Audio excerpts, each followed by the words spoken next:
Very good morning to you. It is Clocking the Gallop on a Tuesday morning. It's the 22nd of February. It's Tuesday because it's 22/02/2022.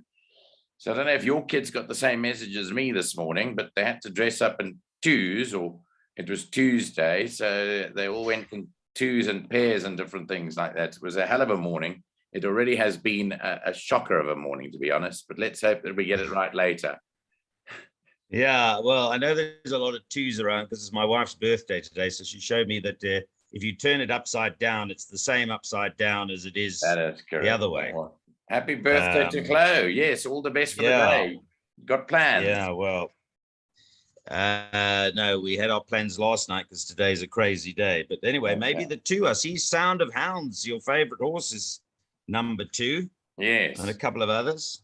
So maybe. Maybe. Okay. Well, let's run through it. I know Neil is short on time, so we'll try and get through it as quickly as we can. Don't forget, Cabello will do our Setswana preview a bit later on, and he'll have some numbers for you too. Let's go to the first race, Neil, which is a maiden plate fillies and mares, 1,000 meters. Scratch here at 2 Confetti Shower and 10 Western View. As I bring up the betting, this horse Quick Run, Neil, is well overdue for a maiden win. Surely can get it right today. Well, I actually like the one, Lady Osea, from the Paul Peter yard. I thought I was going to go for those two. Nothing overly creative there, but look, I mean, Quick Run will eventually pick up a heat. I don't know who's going to ride it because Mark Kahn's not riding today, so that might be critical. That's right. There's no replacement yet. No. But I like Lady Osea, or Osea, or however you pronounce it. So Osea, I think I'll be going. I'll be going for Quick Run to run second or third again. Okay, she's got blinkers and tongue tied as Lady Osea, so she's got the equipment on. If this doesn't help, I don't know what will, but there's little to choose between them in the betting. I was in Quick Run's camp, Neil's in Lady Osea's camp, but I think those two set to fight out with special variety, deserving a mention after a fair debut to finish possibly back in third. That's the start of the bipot race. 2 starts off the place accumulator, maiden plate over 1,200 meters. As Neil mentioned, Mark Kahn and Jason Gates aren't riding today. Scratch your 7 Coat of Arms and 9 Inverurie, which is a town in Scotland, Neil. Inverurie. Whistle of the Wind, or Whistle for the Wind, number 13, is now written by Wesley Mowing. So your feelings on this one? Well, I think it's fairly competitive, but another Willow Magic probably is the horse to beat here. Smunga rides. He's ridden it before on the 2 occasions, and there's no reason to believe that he won't go better. I mean, he did run behind Mufasa's got a big reputation. Eagle Strike likewise. He was blowing last time. I think that was more a little bit about perhaps fitness, match day fitness, than that he's got any respiratory issues. So with no flag being raised there, then I'm on Smunga and Mike de Kock for, amongst others, Charles Savage and Bradley Leather. So I hope it wins for them. Yeah, I think so too. I think we tipped it last time, if you remember correctly. It was disappointing running third, but I think today might well be the day where Magic Dancer gets it all right. I thought the natural danger was Mike de Kock's other horse, which has been gelded, Al Barani. You'll remember that the mother was extremely quick, Alboran C. She won a Group 1 over sprinting trip. So I thought Mike de Kock had the key to race 2, Magic Dancer and Al Barani. I don't think outside of those there's much in it elsewhere. Race 3 kicks off the pick 6. It runs at 1:05. It's a merit rated 80 handicap, and it's over 1,200 meters. Yeah, I'm bringing up the betting now, and some big fields today. In race 3, the 2 Goliath Heron Alamites in front, unshod behind. Here's the betting, Neil. So quite a biggish field of 16 runners. Your feelings here? It's pretty competitive. Well, all I can say, Nico, is if you can catch the PA today, even, I think there's money to be made. I mean, there are some absolute swirl of it races. Here's one of the first ones, a merit rated 80, as you said, very competitive. I went for a horse last time, quite bigs, and it didn't run a shocker, but it also ran, for me, obviously disappointing. And it's the horse right at the bottom of the weights, number 16, Raise the Red Lantern. But I watched the race, obviously, because I had a punt, and then I analysed it afterwards because I was a bit disappointed as to what transpired. And I've excused the pun, clocked the gallop. I think it was too far.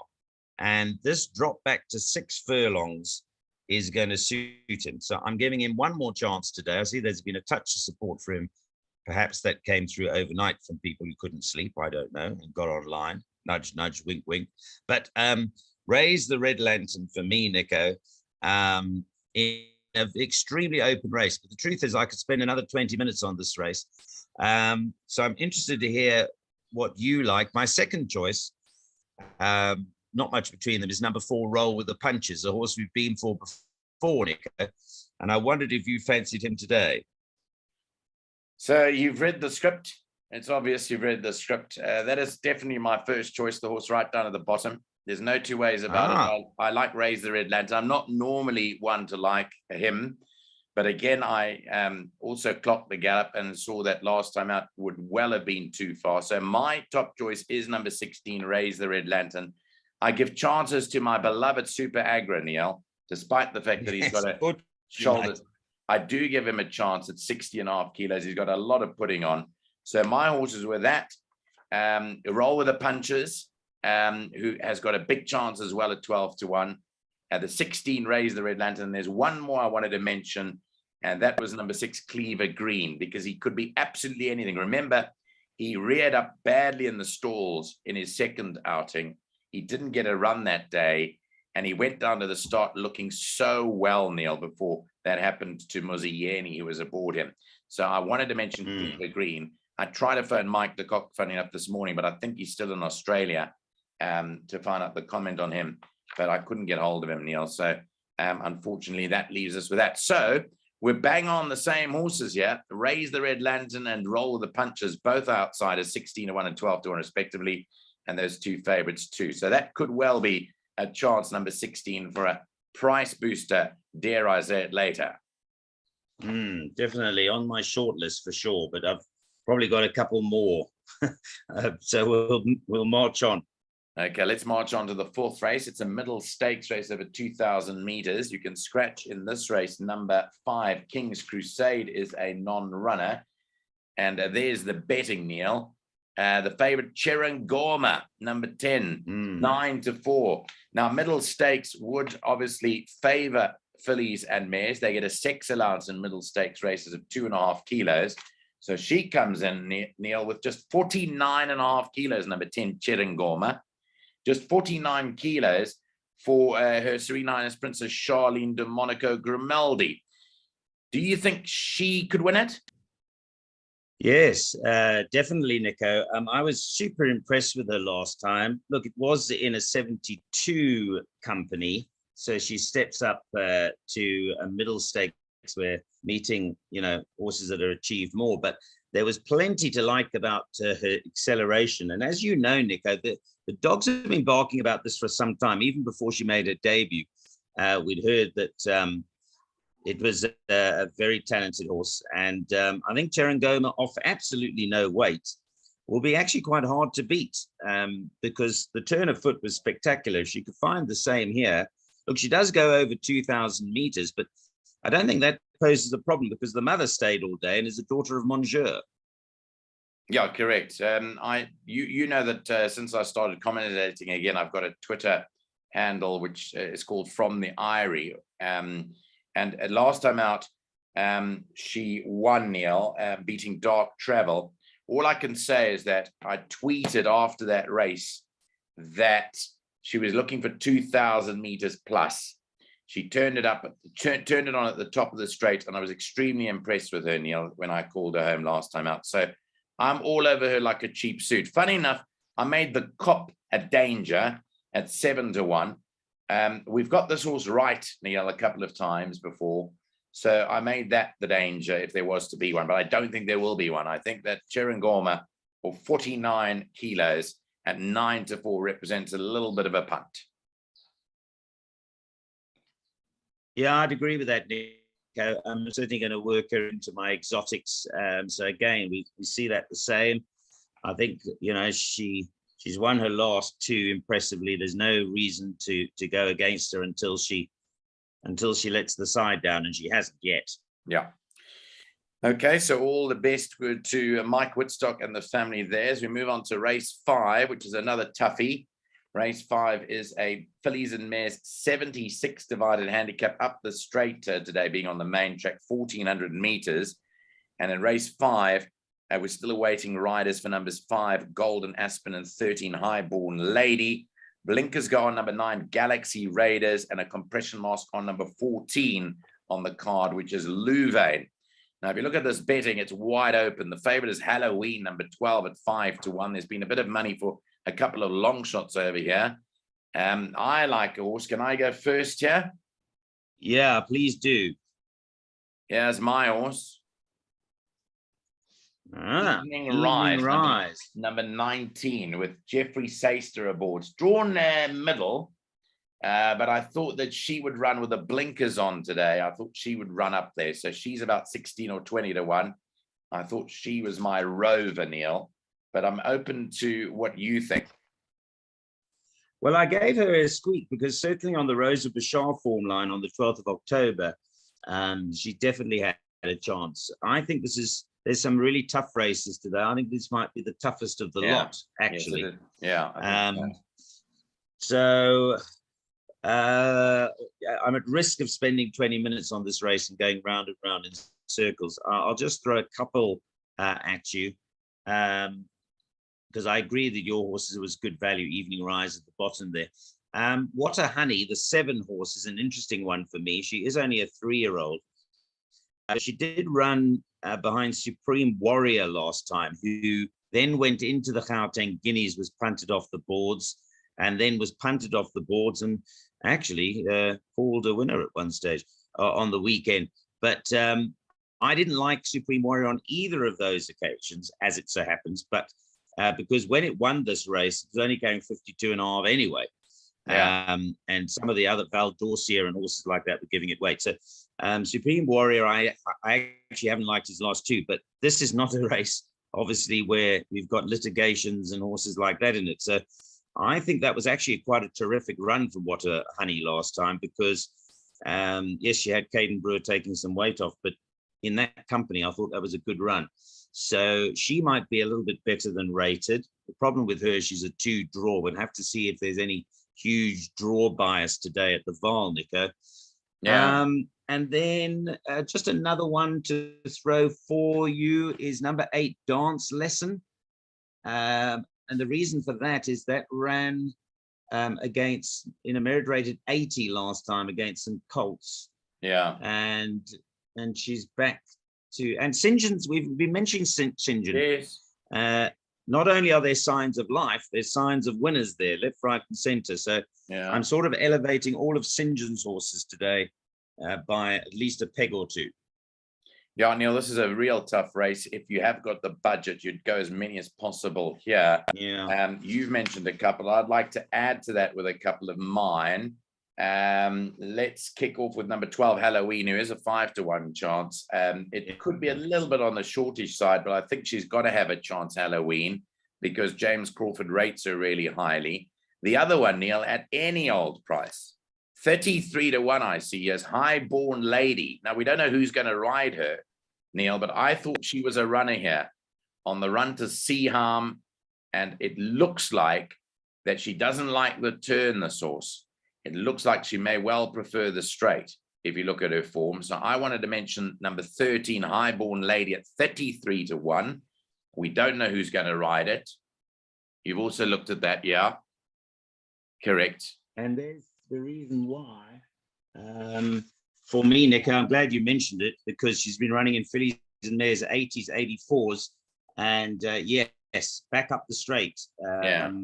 So I would definitely put that in my short list. And the last one I wanted to mention was 16, Bella Rosa, which has been a bit of touch of support for. Never run up the straight ever in her 24-race career, Bella Rosa. But the way that she runs, that she comes flying late, and Pilasandem Mkoli could ride her into the money too. So that is a very tough race, race 5. We have almost spent 20 minutes on it, which has set us a little bit back in time. But let's move on to race number 6 now, which is a fillies and mares 94 divided handicap, 1400 meters, a slightly smaller field here.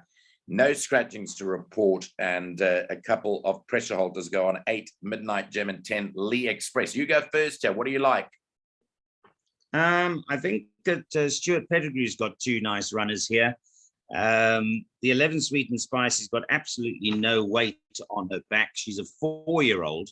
She's a 4-year-old. Give me the green light, and she's got Pilisander taking the weight off.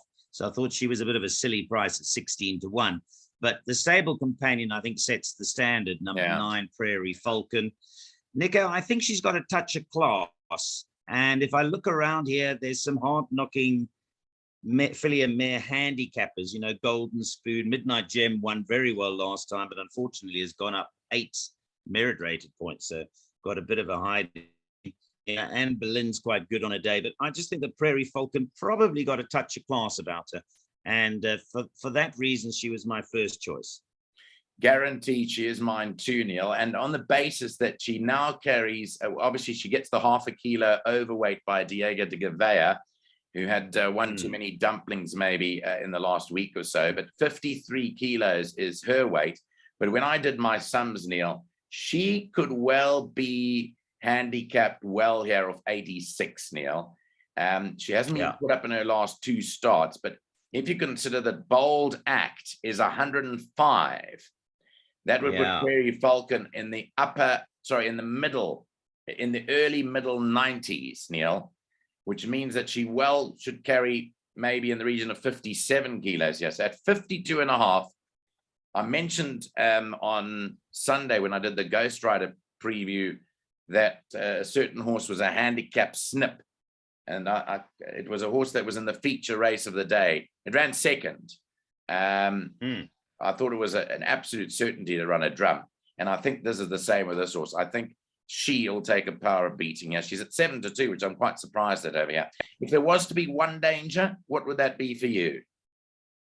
Well, I like the bottom weight. I don't know if it's a danger, but I'm just looking for value. I respect Golden Spoon, Nico, but if you like Golden Spoon, Anne Boleyn comes into the race.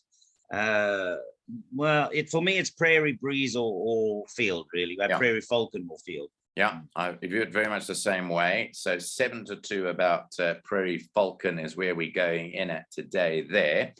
On to race 7. It's a classified stakes, the first of 2 classified stakes races, 1,400 meters. Bear in mind, there is a sex allowance of 2 kilograms in these races. Scratched here are 3 Timbavati River, which has come through as a late scratching, and 18 Java House.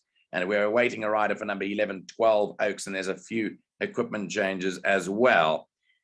Neil, these classified stakes races are tough. We normally gravitate towards the female horses in this race. And are you going to be doing that in race 7?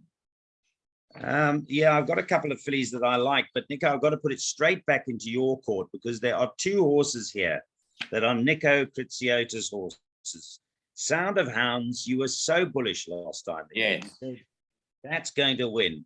And it was 14-1 at the time. It went off 10-1 and it won very cozily. Now, I want to get your take on that because you've read him perfectly and he's now got to go up to carry 60 kilograms. But, you know, I think he can do it. And the other horse, Nico, is Light Warrior, who you promised you'd never go back to, but you fell back in last time. But I have to say that he comes out in my ratings quite well today, actually. I didn't like him last time at all, but dare I say it, he comes a little bit... I said last time, Neil, I said last time it would be a last chance hurrah for me, hey, on Light Warrior. So I know that if you do study it, he'll come out somewhere along the line. But to answer your question about Sound of Hounds, I think he's a horse that you've got to keep on watching. And I think he's got a chance, even with 60 kilos. But as much as I'd want to tip him first, I can't because we always go for fillies here because of that sex allowance of 2 kilos. And therefore, I have to go for a horse that I have been for before. Number 17, Rose Willow, Neil, is my top choice here with Jeff Saster from a 19 draw. Hard up on the outside. So I'm going with Rose Willow, the 8-1 about that. I'm tipping Sound of Hounds to run into the money. And then the other one I wanted to mention was number 12, Brooklyn Bridge, who is another filly with Samanga Kamalo on at 11-2. I think she's got to have a chance. And then another one, 13, Tiki Taka, Neil, that you and I have been for before on a couple of occasions.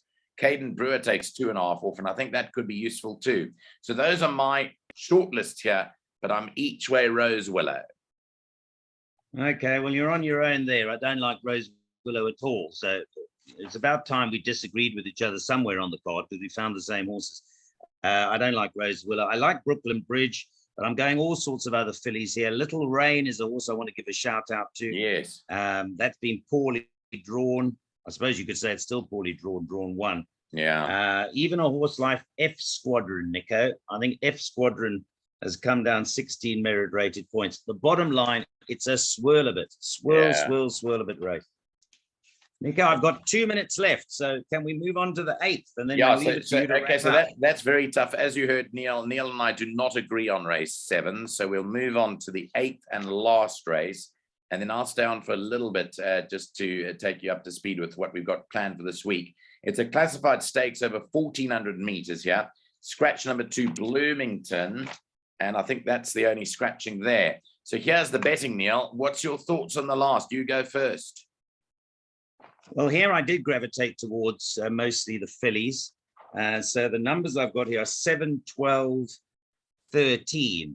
And I mean, obviously, you've got to respect number 8, Dark Travel, because it's never well drawn and it's holding form quite nicely. Jeffrey Saister rides again. So, I mean, I'm not mentioning it because it's obvious, 6-1. I was looking for a bit of value. But my value selections, number 7, Ancestral Prayer, is 16-1. She goes well this course and distance, and Craig Zaki rides her well. And I thought the last run I'm ignoring. The thing is, she hasn't run for a while, but she's drawn up the middle. 12 must be a complete lunatic. Yeah, it's 40-1.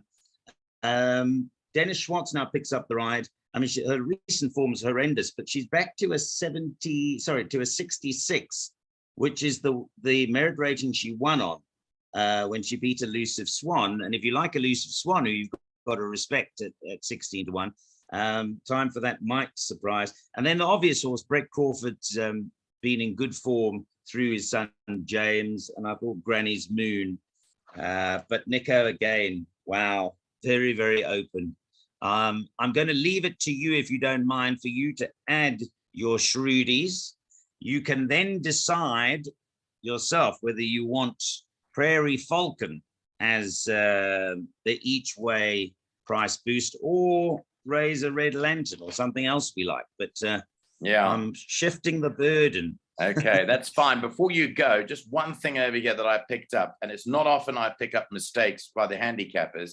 If you look at number 6, Let's Do It, Neil, the weight today is incorrect. And I haven't seen anything. I will be phoning the NHRA when they open up to find out why it's carrying 58, because my, on the conditions of the race, it should only be carrying 56. And it appears... I actually wrote here, terribly poorly in. So maybe that explains why. It's carrying the wrong weight, Neil. And I never see that, but they've made an error. Let's Do It, number 6. If it's a 3-year-old, which I believe it is, should only be carrying 56 kilos in today's race, and it's carrying 58. So that is an error somewhere that's crept in. And someone needs to be wrapped over the knuckles about that, and it'll be me. The NHRA offices open up today. Nico, anyway, before you go, the last thing, sorry, Nico, before you go, which punters might want to know in a very open race, I mentioned St. John Gray. After hours, it's also not in the computer form. It was gelded on the 17th of January. That's right. Now that's interesting, because if you look at the computer form, you'll only see it in the daily updates. Yeah. So that's now gelding, correct. After hours is now a gelding of 54. Don't leave it out. I'm going to go. Neil.